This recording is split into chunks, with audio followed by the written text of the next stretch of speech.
You're going to die penniless. That's what my daughter said to me this morning. She wasn't angry.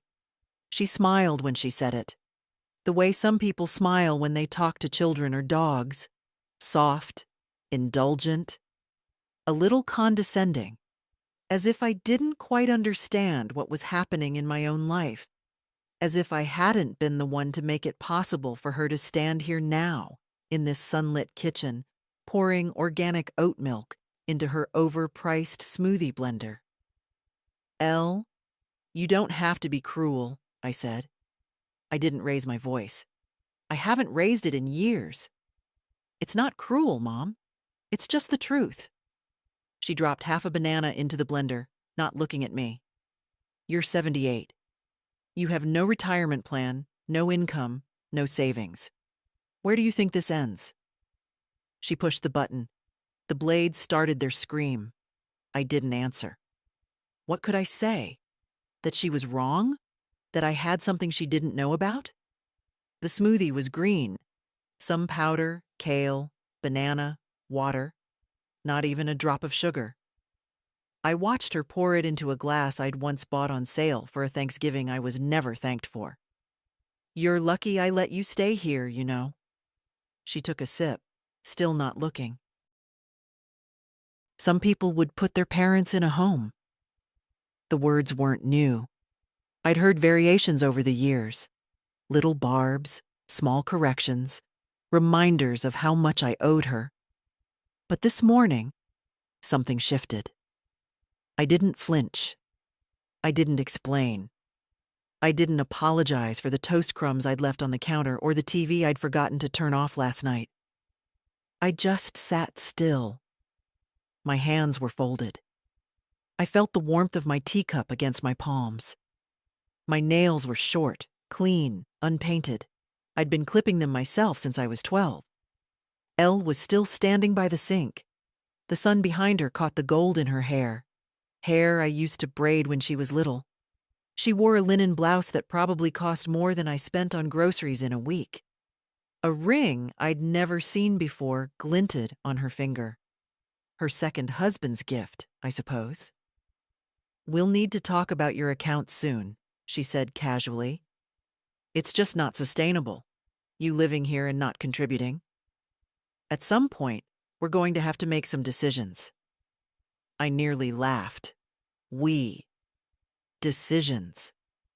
As if I hadn't made thousands of them to get us both here. I paid for the first house she ever lived in. I kept her in college after her scholarships ran dry. I bought her second car. Paid for both divorces. Covered her dental implants. Funded 2 of her startups and buried the memory of their failure under my taxes. But all that doesn't matter now. The gratitude, if there ever was any, evaporated somewhere around the time I moved into the guest room of this house I'd helped her buy. It's not really a guest room. It used to be a storage room. Before that, her first husband's hobby space. Now it's where I live. A twin bed, a dresser that still smells of mothballs, a curtain that doesn't close all the way. My own bathroom, at least. No windows, no lock. I sipped my tea and said nothing. That annoyed her. Anyway, I've got a client call in 10. Try not to use the internet while I'm on. The connection lags when you're streaming those documentaries. I nodded. She took her glass and left. No goodbye. The house fell quiet, except for the hum of the fridge and the soft clink of the wind chimes outside. Wind chimes I'd hung myself 2 years ago when she still smiled at me sometimes. I sat in the silence. The tea had gone cold. Then I stood up. My knees ached, but not as badly as yesterday. I walked slowly to the guest room. The door creaked. I closed it behind me and locked it, the old way, with the little metal hook I'd installed for privacy. I pulled the shoe box from under the bed, the one she didn't know about. Inside, 3 notebooks, 2 USB drives, a prepaid phone, a laminated card with a bank's logo printed in small letters. One of those newer banks, the kind with no branches, all online, quiet, invisible. And then there was the envelope, thick, taped shut. I didn't open it. I didn't need to. I knew what was in it, and more importantly, what it meant. She thought I had nothing. She thought I was helpless. She thought she could say what she liked, do as she pleased, and I would just sit there, polite and grateful and quietly dying. Let her think that. Let them all think that. But I know better now, and tomorrow I'll act. The silence in the room wasn't heavy. It was deliberate. I placed the envelope back in the box, slid the lid on, and tucked it under the bed exactly where it had been. Not because I was hiding anymore, but because some truths are best revealed when the moment comes, not a second before. From the dresser, I pulled out my notebook, not the ones in the shoebox. This one was different. The brown cover was frayed at the corners, the spiral binding slightly bent. I'd started it 2 years ago, the week I moved in with Elle. The first page was neat. It always starts that way. Expenses, contributions, transfers. I had drawn columns with a ruler, dated each entry, used blue ink. Precision helped me stay calm. The pages that followed told a quiet story. $3,200, Elle's dental surgery, implants, upper jaw. $7,000, down payment on the SUV for school pickups. $11,480, private school tuition for Maisie, granddaughter, age 12. $2,400, divorce attorney retainer, Elle. I'll pay you back in 6 months? No one paid me back, not once, not 1 cent. I flipped further, more entries. $2,750, new HVAC system. It's your room too, Mom. $500, Christmas trip they took without me. We'll FaceTime you. $100, rug replacement after Maisie spilled ink. Accidents happen. Then came the ones that weren't about money. Maisie rolled her eyes when I asked her to lower the TV. Elle left the room while I was talking. Elle forgot my birthday. Noticed, logged, quietly endured. The notebook was nearly full. I ran my fingers over the last few blank pages. Space for more, yes. But I didn't want to keep writing in this one. Not anymore. I closed it and placed it in the drawer. From the mirror above the dresser, my reflection looked back at me. Not frail, not pitiful. Not yet sharp either, but steady. There was a knock at the door. I waited. Then Elle's voice, half apologetic, half impatient. Hey, Mom, did you take the mail in? I'm waiting on a package. I opened the door. No, haven't been outside yet. She nodded, eyes already drifting to her phone. Okay, if it comes, can you bring it in? It's a client sample. I need it. I didn't answer. I didn't need to. She didn't notice. After she walked away, I sat back down and opened my laptop. Mine, not theirs. Paid in cash 3 years ago, before I moved in. Elle thought it was old, slow, and barely worth using. That worked in my favor. The hidden account wasn't just a secret. It was a wall. 7 years ago, after I sold the small antique store I'd run since Henry died, I deposited the full check into a separate digital bank account. It wasn't a fortune, just under $240,000, but it was mine. Untouched. Growing. I had told no one, not even my oldest friend, Ruthie. They all assumed the sale barely covered debts. I let them. Elle never asked. She only assumed. That's her way. The account had grown, not wildly, but steadily. Careful investments, small dividends, a government bond or two. After taxes and inflation, it stood now at $287,400. Not bad for someone who was, according to her daughter, going to die penniless. I leaned back in the chair. The house was quiet again. Upstairs, I heard the faint sound of footsteps. Elle on her way to her office, probably. I checked the time. 11:17 a.m. At noon, I had an appointment. One Elle didn't know about. It had taken weeks to get. A financial advisor I'd found on my own. Someone discreet. Someone who didn't blink when I said, I'd like to separate my affairs from my daughter's household. He'd replied, about time. I smiled at the memory. I slipped on my flats, buttoned my cardigan, and picked up my purse. Elle's voice called from above as I reached for the door. Where are you going? Just out for a walk, I said evenly. I need some fresh air. Okay, she said, distracted. Don't forget the mail. The door closed behind me. The air outside was crisp, the kind that hinted at autumn, even though the trees were still mostly green. The sidewalk was uneven, the way it had always been in this part of town. My knees protested, but I walked anyway. 2 blocks, then 3, then the bus stop. I knew the schedule by heart. The 11:30 would take me to Main Street. From there, it was only a 5-minute walk to the financial office. When I stepped onto the bus, the driver gave me a nod. I'd seen him before. I was just another old woman on her way to nowhere special. Perfect.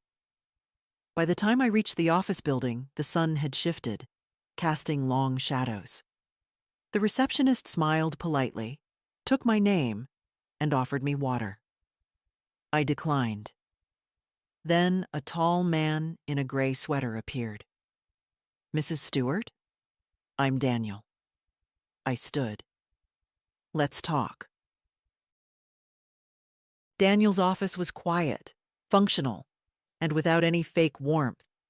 No motivational posters or scented candles, just clean lines, a neutral rug, and a window that overlooked a parking lot. I appreciate you seeing me, I said, settling into the chair across from his desk. He nodded, professional, but not cold. Your message was clear. You'd like to discuss your assets and ensure their separation from your daughter's financial influence. Exactly. I pulled the laminated card from my purse and slid it across the desk. That's the account, all digital, no paper trail in the house. He glanced at the logo and nodded again. A good bank. Safe. You've done well keeping this private.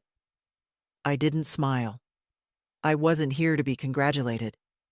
I want to know how to protect it, long term, and how to cut off any possibility that my daughter or her husband might try to access it when I'm gone. Daniel tapped a few keys on his laptop.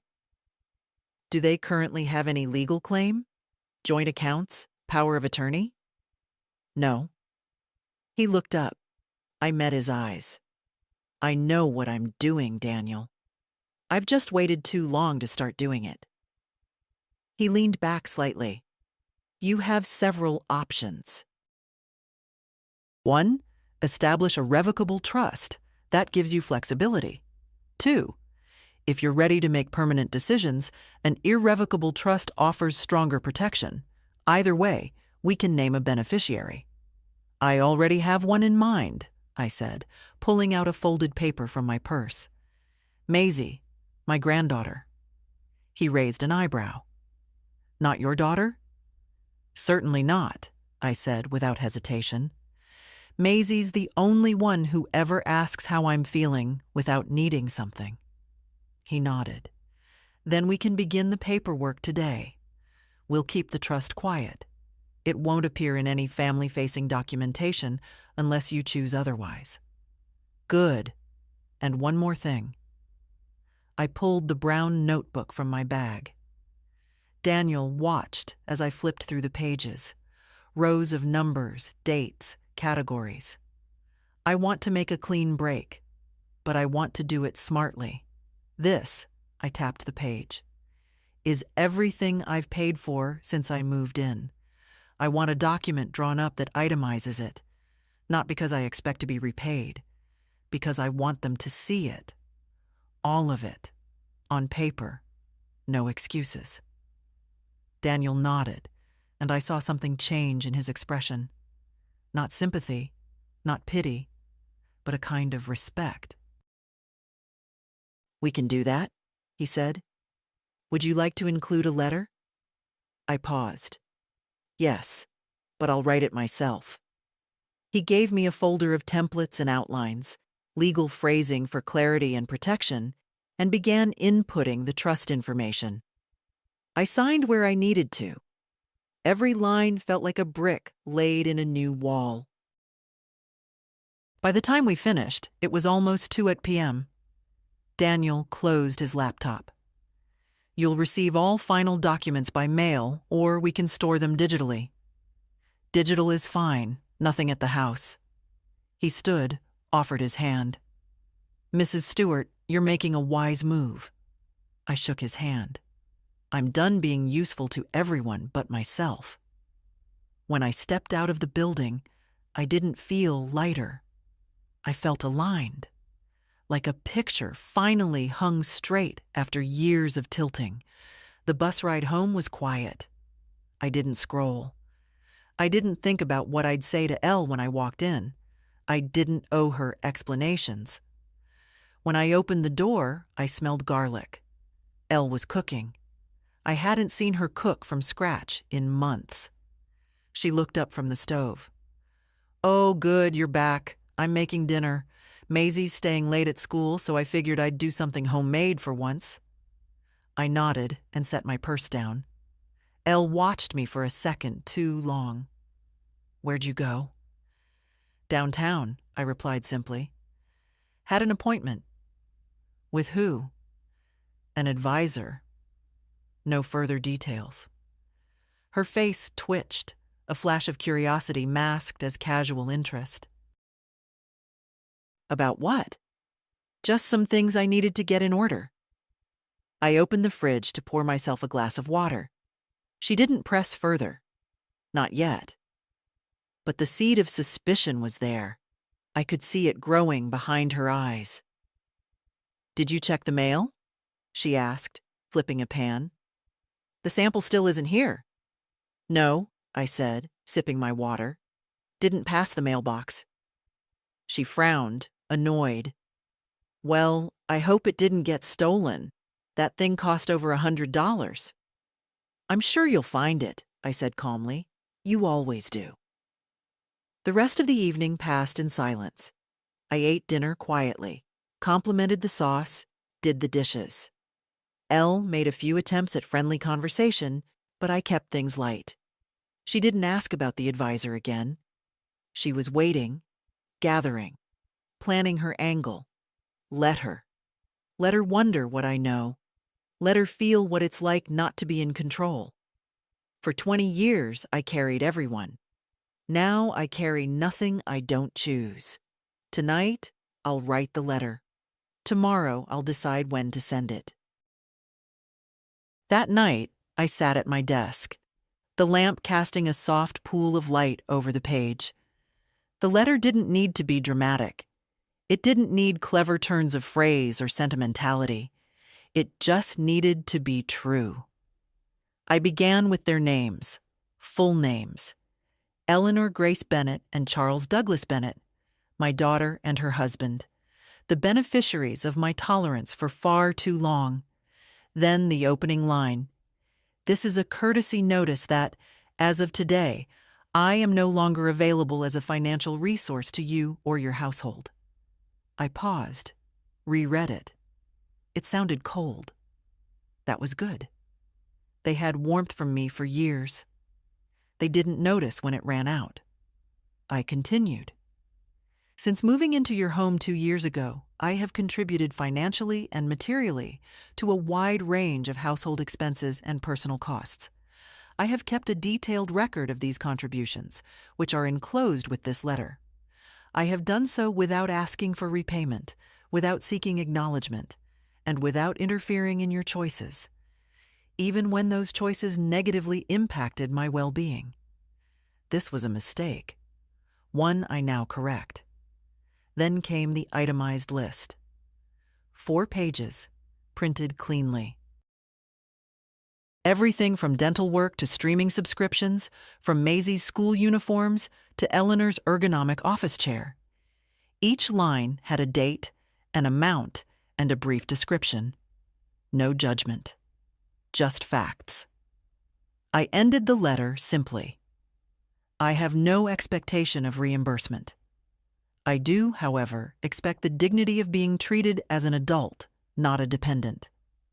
I have taken steps to ensure full independence moving forward. Do not attempt to access any of my financial information. You are not a party to any accounts, and any attempt to interfere will be met with legal resistance. You may keep a copy of this letter for your records. The original remains with my attorney, Virginia R. Stewart. I signed it by hand. My name looked unfamiliar on the page, firm, whole. I placed the letter and the printout into an envelope. I sealed it and tucked it into my drawer. I would not hand it over tonight, not yet. I didn't need confrontation. I needed space. The next morning, Elle was already at the table with her laptop when I came out. Charles was next to her, slouched in his usual weekend posture, hoodie, coffee, legs up on the chair she asked me never to use. "Morning," Elle muttered, not looking up. I poured my tea, sat, said nothing.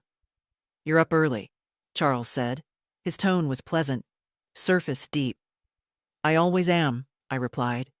"Big plans for the day?" Elle asked. "Yes," I said, sipping. "I'm going to the bank." That caught her. She looked up, just a flicker of interest. "The bank?" Charles asked. "Everything okay?" "Everything's just fine." I finished my tea, rinsed my cup, and left the room. The envelope stayed hidden. At 10 a.m., I arrived at the branch. Not my usual one. I didn't want to run into anyone who might mention my visit in front of the wrong ears. The banker was a young woman named Melissa, professional and quick. "I'd like to close a safety net savings account," I told her, handing over an account number I hadn't touched in a year. A backup, one I'd opened under my maiden name. "Of course," she said. "Any particular reason?" I smiled. "It's time to let go of the training wheels." While she processed the paperwork, I asked for something else. "A cashier's check. This amount." I slid a note across. She raised her eyebrows. "Would you like it to be made out to anyone?" "Yes," I said, "but not to my daughter." The name I gave her was Maisie Bennett. I didn't intend to hand it over just yet, but I wanted it ready. Ready for the moment when she would need to know. Someone in this house believed in her. Melissa slid the sealed envelope across the desk. "Here you are, Ms. Reynolds." It had been decades since anyone called me that. I tucked it into my handbag. Outside, the wind had picked up. I walked a few blocks to the park, not because I needed the exercise, but because I needed to remember what peace felt like. Families were scattered across benches.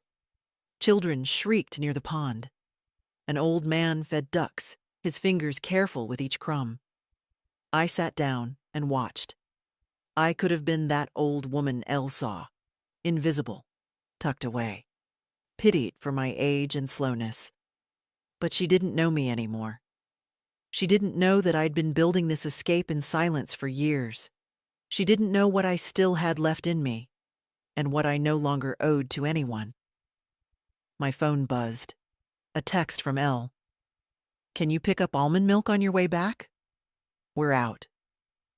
I stared at the message, then turned the phone off. For the first time in a very long time, I decided, let them figure things out on their own. When I returned home, the house was quiet. Elle's voice floated down from her office upstairs, firm, polished, her client call voice. I didn't go in.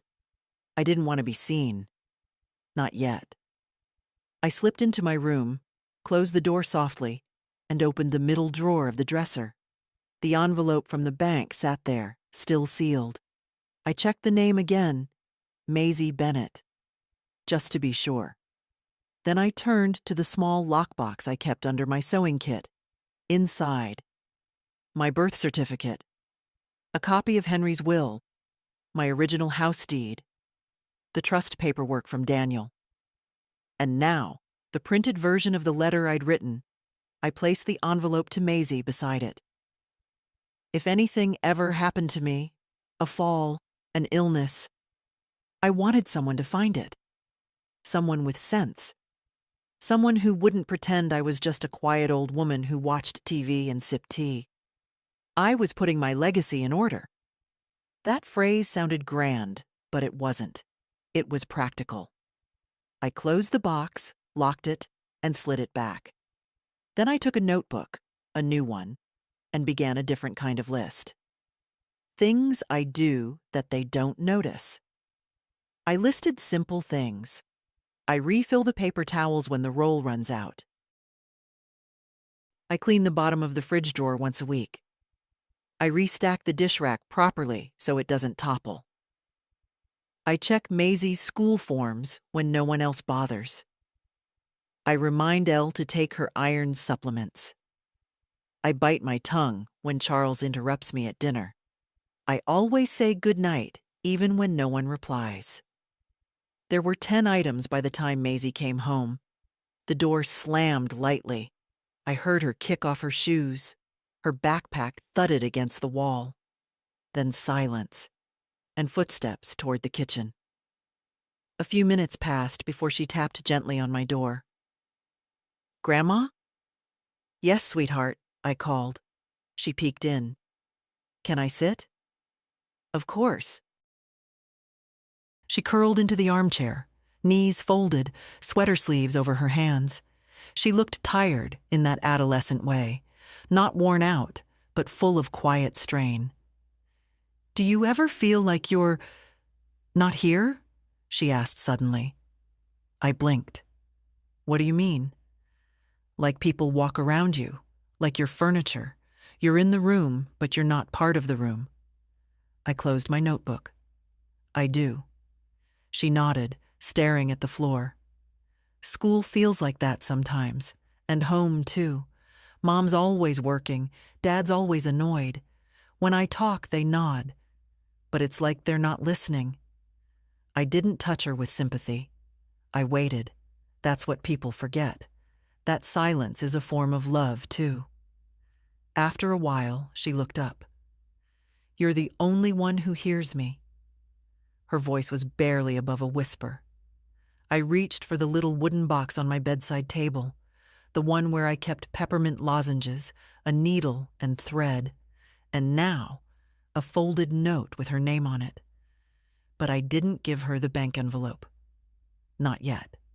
Instead, I said, "I do hear you, Maisie, and I want you to start hearing yourself too. Loudly. Clearly. Even if no one else does." She looked at me. Her eyes were her mother's. Wide, brown, but without the steel. "I think I want to leave for college. Far away," she said. "I know they want me close, but I need something that's mine." I nodded. "Then you'll go. When the time comes, you'll go where you need to go." She smiled. Soft. Not wide, not dramatic. Just real. Before she left the room, she turned back. "Thanks for always seeing me." And she was gone. I stared at the space she'd left behind. I knew that feeling too well. Being present, but unseen. Being useful, but unrecognized. Loving, but unthanked. Maisie was different, and that meant something. That night, I tucked the envelope deeper into the drawer. She didn't need to know about it yet, but when she was ready, it would be there. I was no longer saving just to survive. I was saving to leave something behind that mattered. Let Elle keep her smoothies, her dismissiveness, her courtesy. I had already exited the room, even if she hadn't noticed. I hadn't bought anything for myself in over 5 years, not counting groceries or the occasional box of arthritis cream. I mean, something for me, something chosen with no one else in mind. No utility, no justification, no need to explain. That changed on Thursday. It was Maisie's idea, though she didn't know it. We were in the kitchen, her chewing a piece of toast with the unbothered efficiency of a teenager, and me washing the same cup twice just to have something to do with my hands. She was telling me about her art teacher, how they'd assigned an open-ended project. "Whatever feels like you," he said. "No rules." "And what are you going to do?" I asked, drying the cup for the second time. Maisie shrugged. "I don't know. I haven't really figured out what me feels like yet." That line stayed with me all morning. What would I choose if no one else was watching? If no one needed me to be careful, practical, quiet, reasonable? At 11, I got on the bus. Elle thought I was going to the pharmacy. I didn't correct her. The store I entered was one I hadn't stepped into in decades, a small boutique tucked between a hardware shop and a closed-down bakery. They sold nothing essential. That was the point. Scarves, perfume, earrings that cost more than most people would consider sensible. Purses with silk lining, not a single thing on sale. A woman about my age was arranging a row of gloves in the front display. She looked up and smiled, the kind of smile you give to someone who isn't in a rush. "Looking for something in particular?" I surprised myself. "Yes, something that feels like me." She paused, then stepped aside, as if I'd said the magic words. The gloves caught my eye first. Navy blue leather, with delicate stitching along the back and a small mother-of-pearl button at the wrist. They were elegant but unfussy. Warm but not bulky. Not flashy. Just right. I slipped one on. It fit without effort. I didn't look at the price tag. I didn't care. "I'll take them," I said. The woman wrapped them carefully, as if she knew this wasn't just a transaction. She didn't ask questions. Didn't say, "What a treat," or "Splurging today?" the way young clerks often do when they see someone like me buying something that isn't beige or discounted. I paid in cash.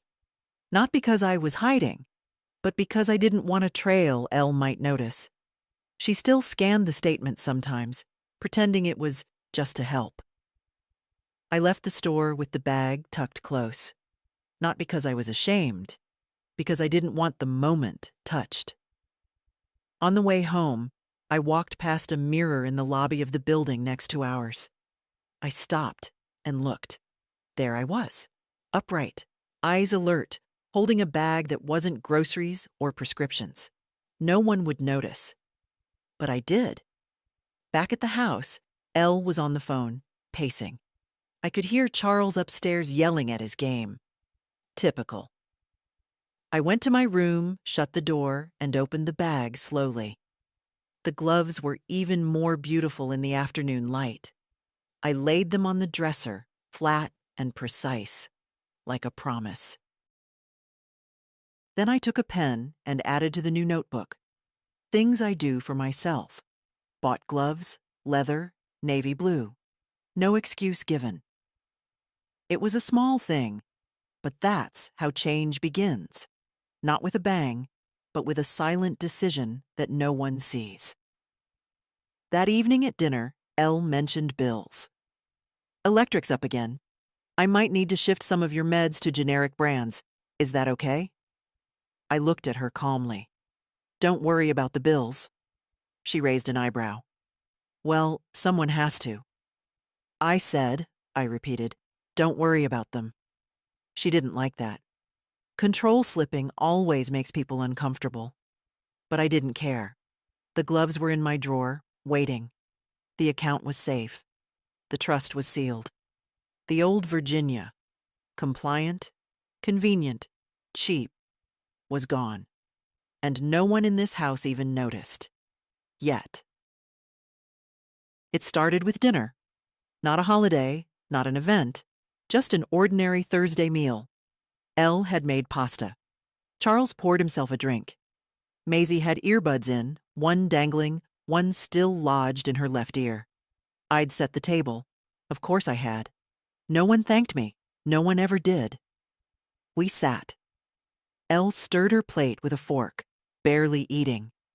Charles scrolled through his phone between bites, the usual symphony of distraction and disinterest. "I'm thinking we need to revisit the grocery budget," Elle said suddenly. "Things are getting tight." Charles didn't look up. "You mean tighter." I took a sip of water. "We're feeding 4 adults," Elle went on. "And I'm sorry, but Mom, you eat like a bird and we're still over budget." It was said lightly. Almost a joke. Almost. Maisie pulled one earbud out. "Why is this coming up now?" "Because I just checked the bank statements," Elle said, too casually. "And I realized I'm covering more than I thought." That was the moment. She didn't say it as a question. She didn't ask if something had changed. She made it a statement, like always. I set my fork down. "You went through my banking again?" I asked quietly. Elle blinked, as if I'd accused her of snooping in a diary. "Well, yes. Just the shared card. I'm not prying, Mom, but I need to know what's coming in and going out." "The card hasn't been used in months," I said. "Exactly," she replied. "That's the problem." I looked at Charles. He didn't even look up. Maisie pushed her plate away. "I think I've contributed enough," I said evenly. "More than enough." Elle laughed, a short, sharp sound. "Come on. You live here for free. We're not charging you rent." "No," I said. "You're just charging me silence." The words were quiet, but they dropped like glass. Charles set his phone down. "What's going on?" he muttered. Maisie stood up. "I'm not hungry." She left the room without another word. I kept my eyes on Elle. "I've been keeping records," I said, "since I moved in." "What kind of records?" she asked, though I think she already knew. "Every payment, every contribution, every time I bailed this household out while you looked the other way." Elle crossed her arms. "Are you trying to make us feel guilty?" "No, I'm trying to make you see." She stared at me. A silence fell. One I didn't rush to fill. "I don't know what's gotten into you," she said finally, "but this tone, it's not helpful." I stood up. "Neither is pretending I owe you for the privilege of aging." I didn't raise my voice. I didn't need to. I walked out of the dining room and into my room. Closed the door, locked it. Behind me, I heard Charles mutter something, probably about moods or crazy old women. I'd heard it all before, but it didn't sting this time, because I was done playing quiet. That night, I slept soundly. No pills, no tossing, no dreams. In the morning, Maisie knocked softly. "Can I come in?" I opened the door. She stepped inside, sat on the edge of the bed, knees drawn up. "Are you okay?" "I am," I said. She was quiet a moment. "You don't deserve that, the way they talk to you." I looked at her. She meant it. She was the only one who ever really did. "I'm working on something," I told her. "Things are going to change." She nodded, then leaned forward and hugged me. Tight. Firm. Real. No one in that house had hugged me in months. Maybe longer. When she left, I turned to my dresser. Time to take the next step. They wanted a dependent? A problem? They'd get something else entirely. I was at the bank by 9:05. The air inside was sharp with air conditioning, the kind that made you feel small and temporary. I liked that. It helped me remember how little emotion belonged in money. Just facts. Just numbers. Just decisions. Melissa, the young woman who'd helped me last week, greeted me with a smile. "Mrs. Stewart, welcome back." I nodded. "I'd like to sit down with someone about my automatic payments and cancel them. All of them." Her fingers paused above the keyboard. "All of them?" "Yes." She didn't ask why, just gestured for me to follow. We sat in the same small office as before, the same plain desk, the same window with no view. "I have a list," I said, pulling out my notebook, the brown one. "Some of these go back 2 years. Most are tied to this household." Melissa adjusted her glasses. "We can go through them one by one." "No," I said. "Let's begin with a full stop. Freeze everything, then we can clean up the specifics." It took her a moment, but she nodded. "I'll start with utilities. You're listed on the gas and electric accounts as a secondary. Remove me. Internet? Same." She hesitated. "There's also a gym membership for a Charles Bennett. That's listed under your family plan. It renews next week." "I've never stepped foot in that gym." Click. Deleted. "There's also 2 school-related payments, one for supplies and one for tutoring sessions. Maisie's still in school, yes, but her parents are not minors. They can manage." We kept going. Streaming services, insurance copays, a family Spotify account, an app Elle used for grocery discounts, tied to my email, my name, my card. Line by line, Melissa deactivated each one. By the time we finished, 47 transactions had been halted. She printed the summary. "Anything else?" she asked, polite but firm. "Yes," I said. "Power of attorney. I gave my daughter limited financial access last year. I want that revoked." Melissa nodded. "We'll need a signature and a witness. I'll get the form." When she stepped out, I looked over the printed list. Each line felt like a wire snipped, a current shut off. The word pending sat beside 2 transactions. HVAC servicing, scheduled for next week. Family dental plan renewal. I circled both. Melissa returned with the form and a colleague to witness. I signed. Carefully, clearly, my name in full. Not Mom, not Elle's mother. Virginia Ruth Stewart. Once the witness left, Melissa turned to me. "You understand this may cause complications?" "I understand they'll be inconvenienced." She smiled slightly. "Would you like us to contact them with the updates?" "No," I said. "Let the silence do the work." I left the bank with no papers in hand. Everything was digital now. Quiet. Untraceable. Unless you knew what to look for. Back home, the sun was high. Heat pressed against the sidewalk. The air shimmered. Inside, the kitchen smelled faintly of reheated chicken. Elle was sitting at the counter, barefoot, typing furiously into her laptop. Charles was in the living room with some game show on, half listening. I moved past them without a word. Elle looked up. "Did you get the almond milk?" "No," I said. "I forgot." She raised an eyebrow. "That's okay. I'll go after lunch." I nodded, walked to my room, and closed the door. Later that afternoon, I heard Charles curse loudly. "What the hell is going on with the utilities?" He was pacing. "Wi-Fi just shut down. I can't log into my apps. The gym app says my membership's canceled. What is this?" Elle responded from upstairs. "Hold on, I'm checking the electric account." It says payment authorization failed. They moved from confusion to frustration in under a minute. Then came the door. 3 knocks, not polite. I opened it. Elle stood there, phone in hand. "Did you do something to the accounts?" I didn't pretend. "Yes." Her jaw tightened. "Why?" "Because I'm not your safety net." She opened her mouth, then closed it. I watched her cycle through the emotions: disbelief, irritation, calculation. You didn't even warn us.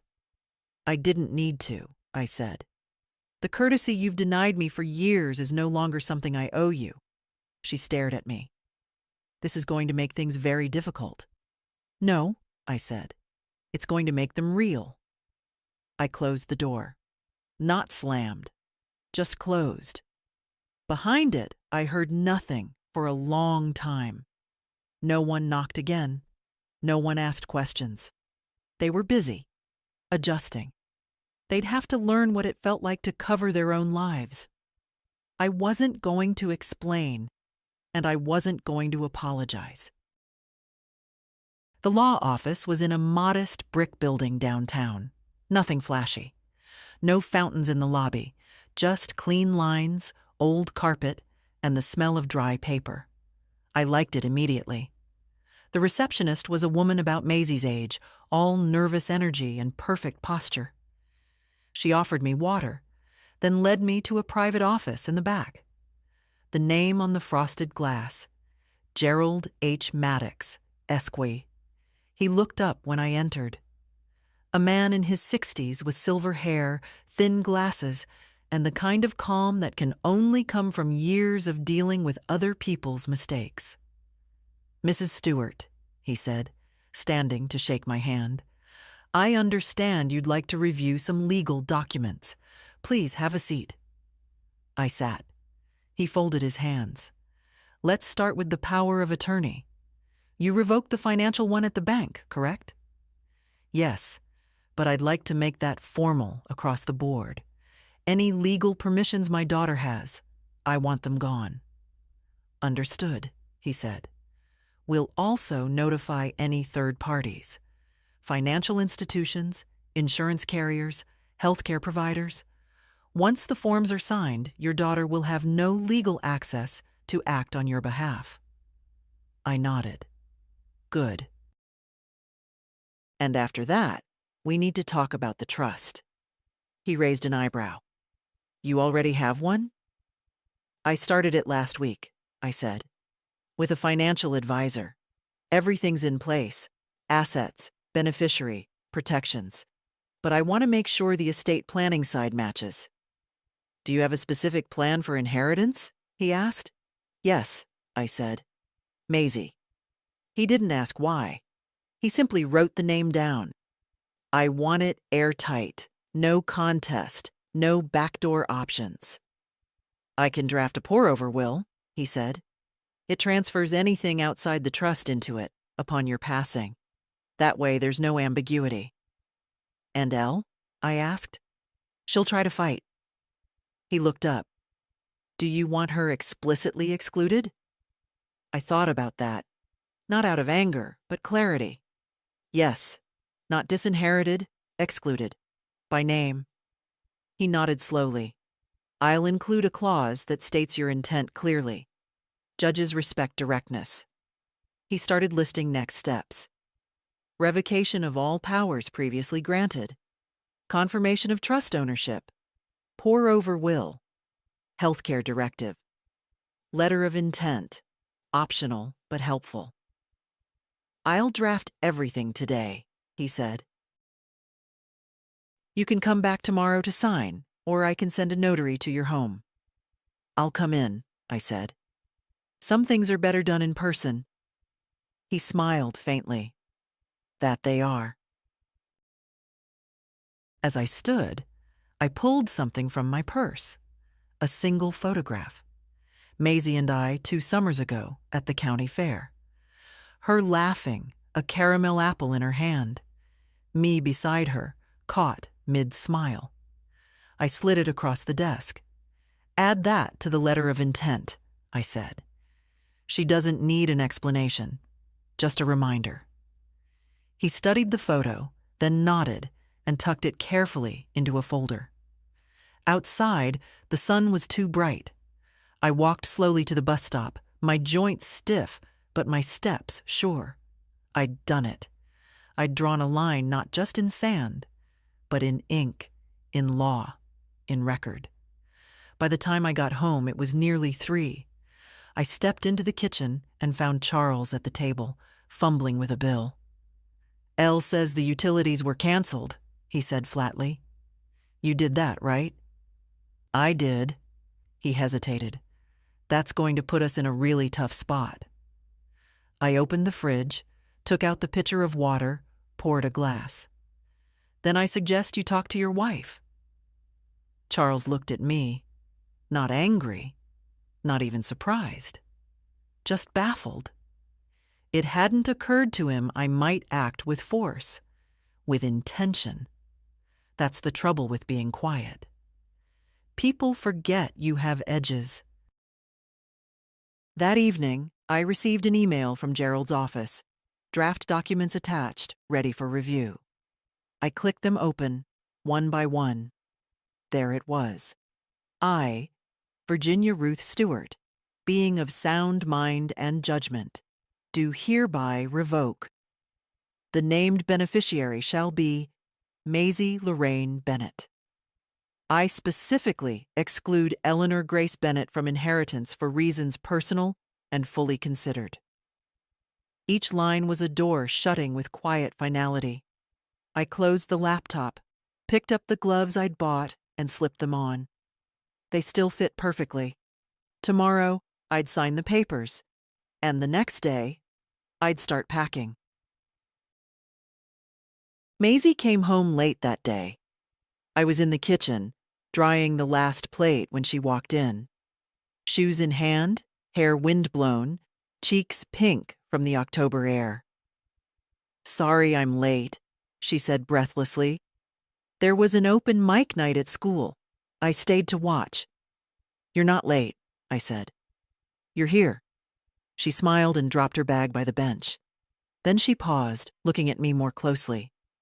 "You look different." I raised an eyebrow. "How so?" "I don't know. Taller," she said. "Even though you're not." I folded the dish towel, slow and careful. "Maybe I'm just finally standing up straight." She opened the fridge, pulled out an apple, then sat at the table with her knees tucked under her chin. Still half child, half woman. Still growing. Still watching everything. After a moment, she spoke.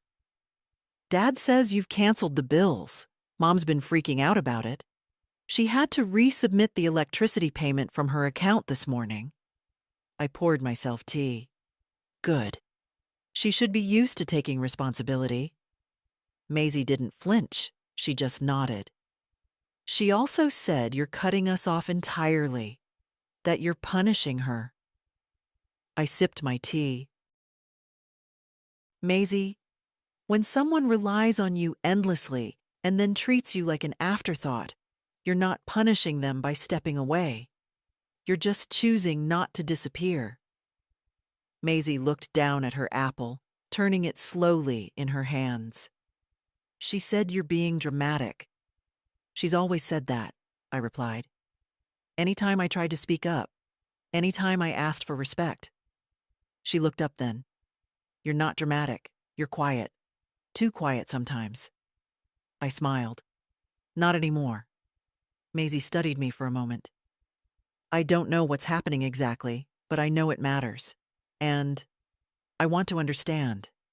Not like a kid. Like someone you trust." I sat down across from her, reached into the small drawer near the stove and pulled out a folded envelope. The one from the bank. The one with her name on it. She looked at it, but didn't take it. "I've been setting things aside for a long time," I said. "Longer than you've been alive. Most of it, your mother doesn't know about. I let her believe I was broke, dependent, soft. It kept the peace." Maisie frowned. "But why?" "Because sometimes we grow up thinking that being quiet is safer than being right." She looked down again, then slowly reached for the envelope. "I'm not giving this to you yet," I said gently. "But I want you to know it's here. And I want you to know what it means." Maisie nodded, eyes wide now. It means you have a choice, I said, in your future, in who you become. It means someone in your life believes in you, even if everyone else forgets to say it.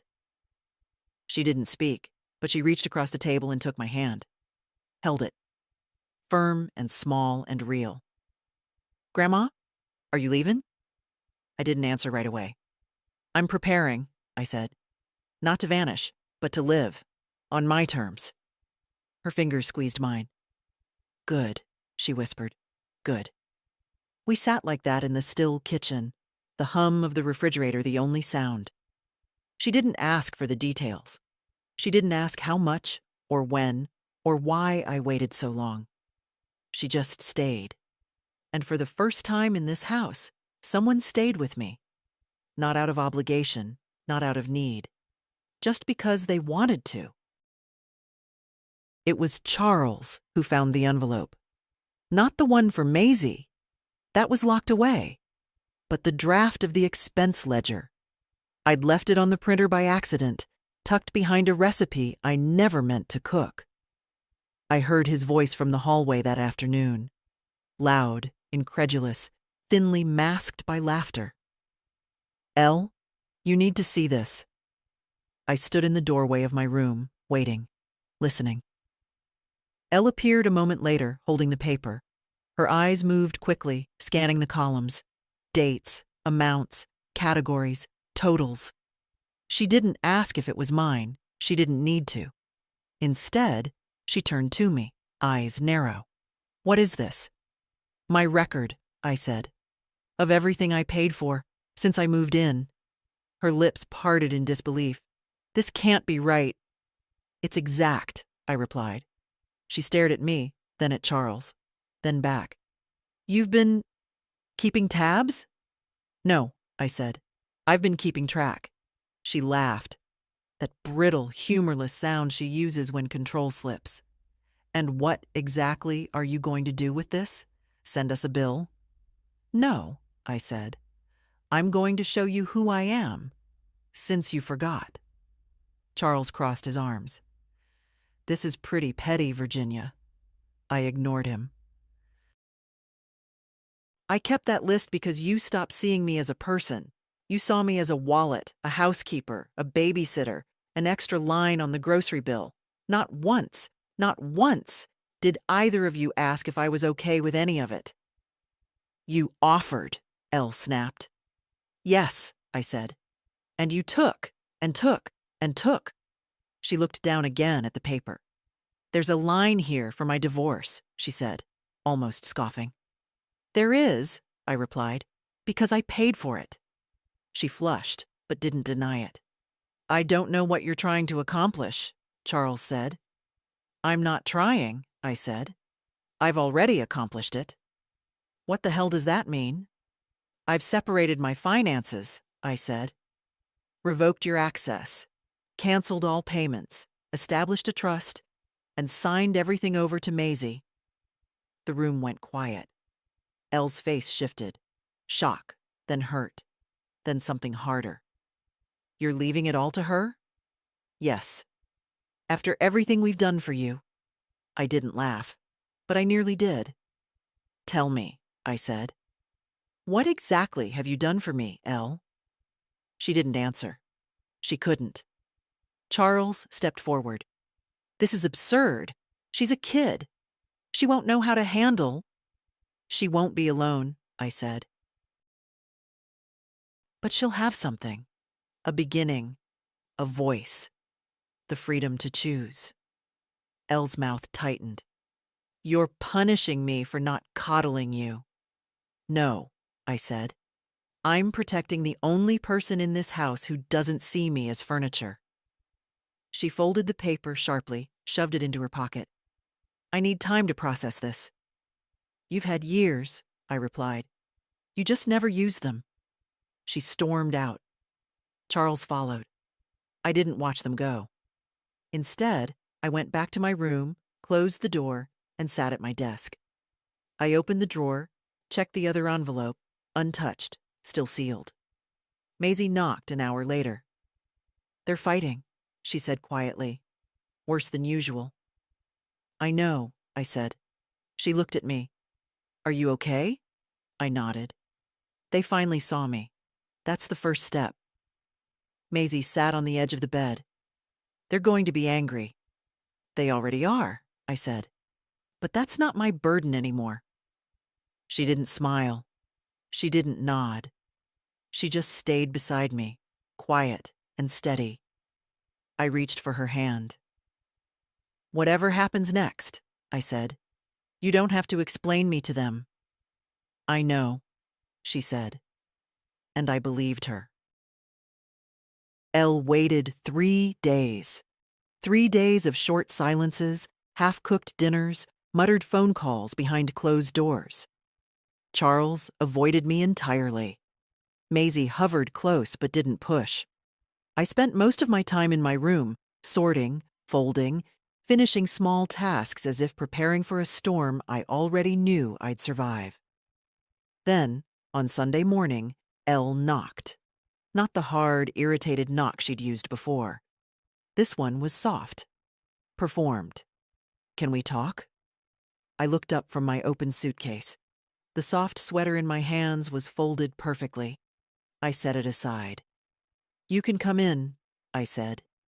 She stepped in carefully, as if entering the room of a stranger, which I suppose in some ways she was.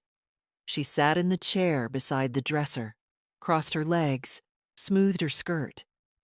You caught me off guard, she said, with the trust, the changes. I didn't answer. I wasn't there to comfort her discomfort. I understand why you're upset, she added. That almost made me smile. I'm not upset, I said. I'm awake. She blinked, recalculating her tone. I just think maybe we should slow down. Talk about what you're feeling. Maybe we can find a better balance.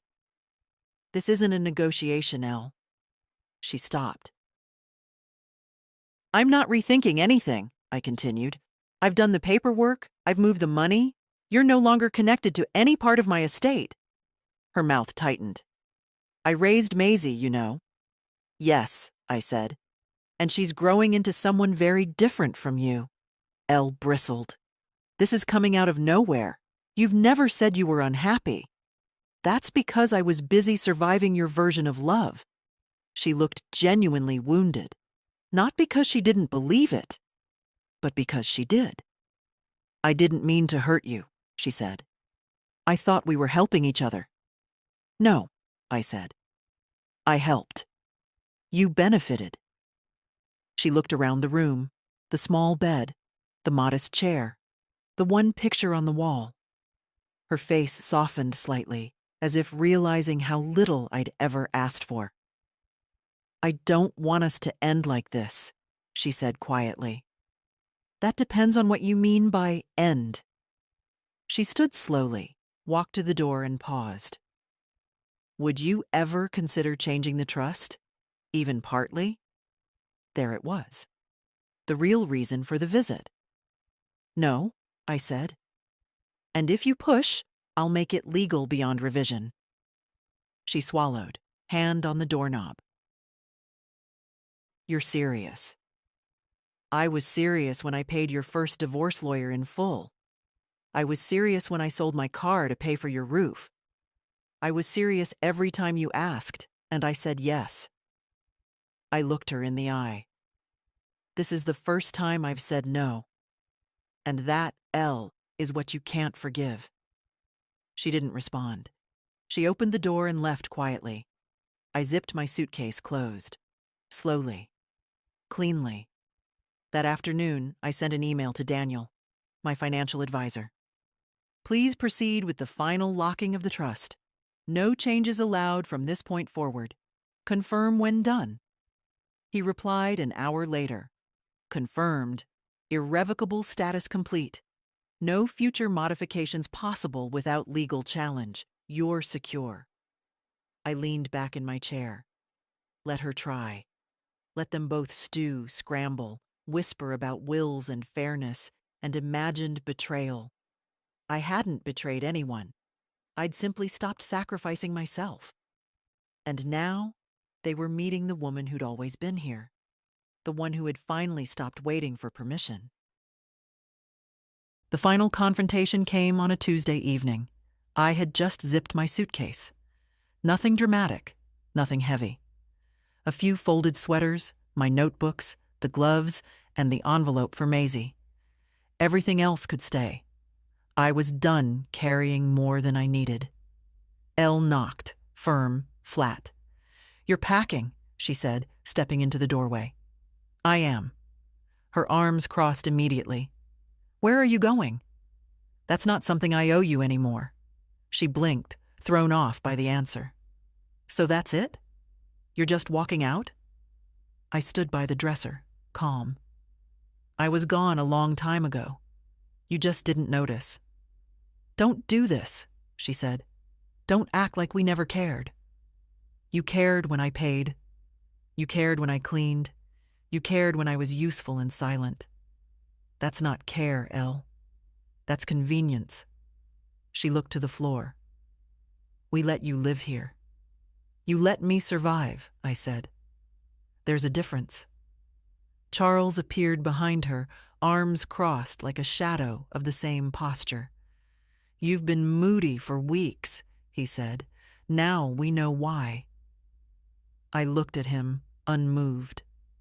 The fact that silence felt like moodiness says everything. He scoffed. "This is insane. You're giving everything to a kid. To the only one who asked how I was without needing something after." Elle stepped in closer. "I didn't ask because I thought you were fine. No, you assumed I'd always be available, and I was. Until now." She paced slightly. "You raised me. You supported me through everything. And I don't regret that," I said. "But I regret letting you believe it cost me nothing." Silence.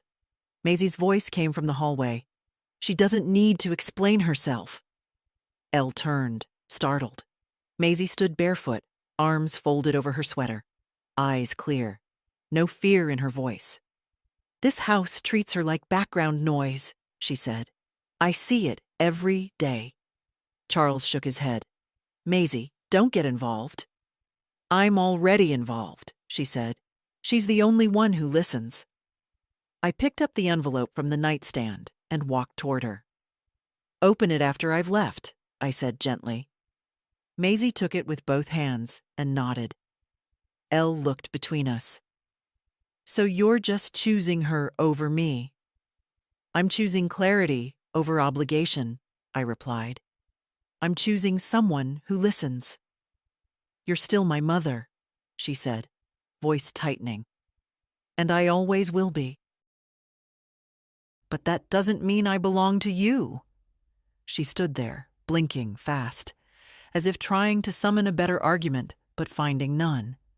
Charles muttered, "Don't come back asking for help when your plan falls apart." I turned to him calmly. "I've lived through worse than your disapproval." No one spoke after that. I walked to the door, lifted the suitcase handle, turned once more to Maisie. "I'll call you soon." She nodded again. Steady. Outside, the air was sharp, early autumn biting through the layers. The taxi driver rolled down the window slightly. "Train station?" "Yes," I said. "Please." He loaded the suitcase without comment. As we pulled away, I didn't turn around.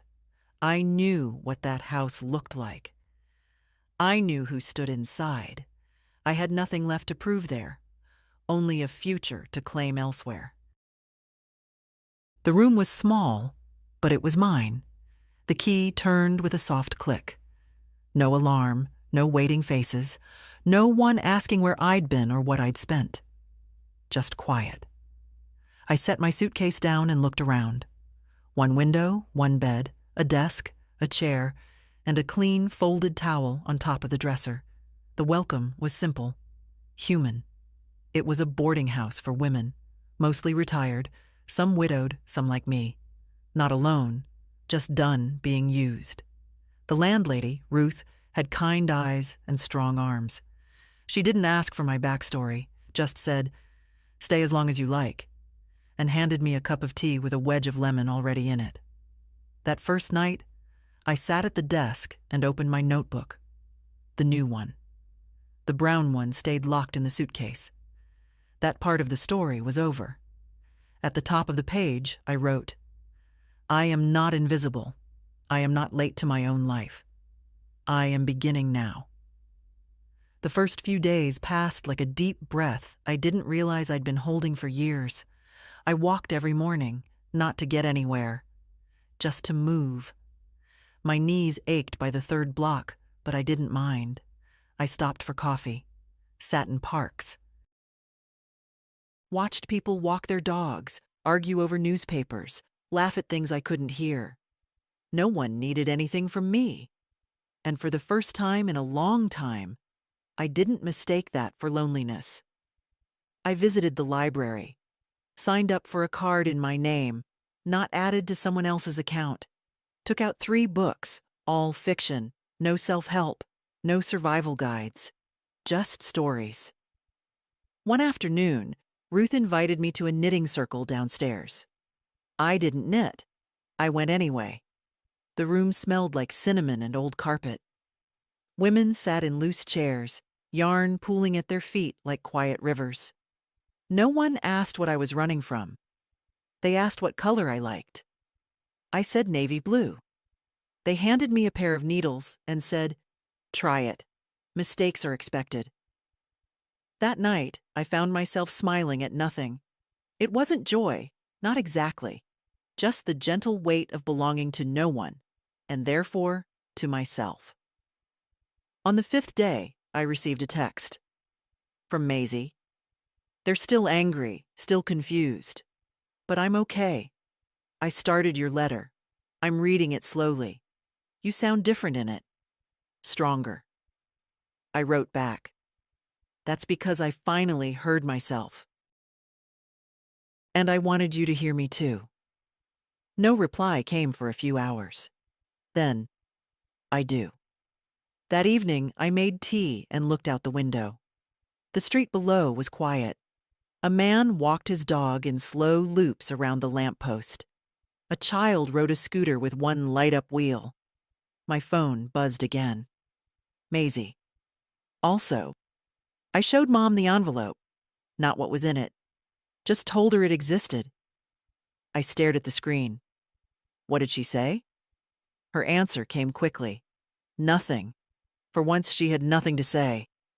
I closed my eyes and let the silence settle over me like a warm quilt. That was the real inheritance, not money, not furniture, not resentment, but silence. My own. Chosen. Protected. Honored. The next morning I woke early. The light hit the wall in a way I hadn't seen before, gentle and certain. I made a list on the back of a receipt. Buy better tea, get a proper coat, mail Maisie a book, frame the photo from the fair, breathe. At the bottom I added, do not disappear again. And I won't. I'm not returning to that house. I'm not waiting for apologies that won't come. I'm not proving my worth to people who only recognize it when it serves them. I am not revenge. I am not regret. I am something far quieter and far harder to unseat. I am free. It's been 3 weeks. I've stopped counting days now. Not because they blur, but because they belong to me. Time no longer feels like something I borrow from others. Maisie writes often. Small things. Photos of her paintings, lines from books she thinks I'd like, the occasional vent about her father's moods or her mother's silence. She never asks when I'm coming back. She knows I'm not. I mailed her a letter last Thursday. A real one. Ink and envelope. No emojis, no read receipts. Dear Maisie, I'm not giving you instructions. You don't need them. I just want you to remember something. Being useful is not the same as being loved. And being quiet is not the same as being kind. You don't have to earn your place. You already have it. She hasn't replied yet. I don't need her to. There's a freedom in not performing, in not making yourself smaller so someone else feels comfortable. That freedom tastes quiet, like fresh tea before anyone else wakes up, like keys in your own hand, like money untouched by guilt. This morning, I walked to the market and bought peaches. Overpriced and bruised, but real. I came home, sliced one, and ate it standing by the window. Juice down my wrist, no napkin in sight. It reminded me of being young, not in age, but in choice. And it struck me then, I was never old. I was just exhausted from being ignored. They confuse aging with fading, but we don't fade. We're erased. Slowly, politely, until we stop correcting people who misremember us. But not anymore. I've left no door open behind me. No maybe later. No space for guilt to bloom. I'm not angry. I don't want revenge. I want quiet mornings. A full breath. A space where my name is mine alone. The money I saved will go to Maisie, yes. But that's not the real legacy. The real legacy is what she saw. A woman who stopped waiting for dignity to be handed to her and simply took it. I hope one day she tells someone, my grandmother didn't go out angry. She went out free. And if you're reading this, if you've read every part and found pieces of yourself between my lines, let me say this plainly. You are not too late. You are not a burden. You are not background noise in your own life. They may have taken your energy, your sleep, your good years, your kindness. They may have left you to hold the silence while they shouted over you. But you are still here. And you do not have to disappear to keep the peace. You are allowed to take up space, to stop answering questions, to stop explaining. You are allowed to keep something for yourself, even if it's small, even if it's just a pair of gloves, a room with a lock, or the sound of your own voice saying, no, I don't owe you this. Let that be the first sentence of the new story. And if it scares them, good. Let it. Because fear is what they feel when something they used to own finally remembers what freedom tastes like. And now, my dear, if this story rang true, share it. With someone who needs to remember herself. With someone who forgot she was allowed to begin again. Or just keep it. Quietly. Like I did. Until the day came when I finally said, enough. And meant it.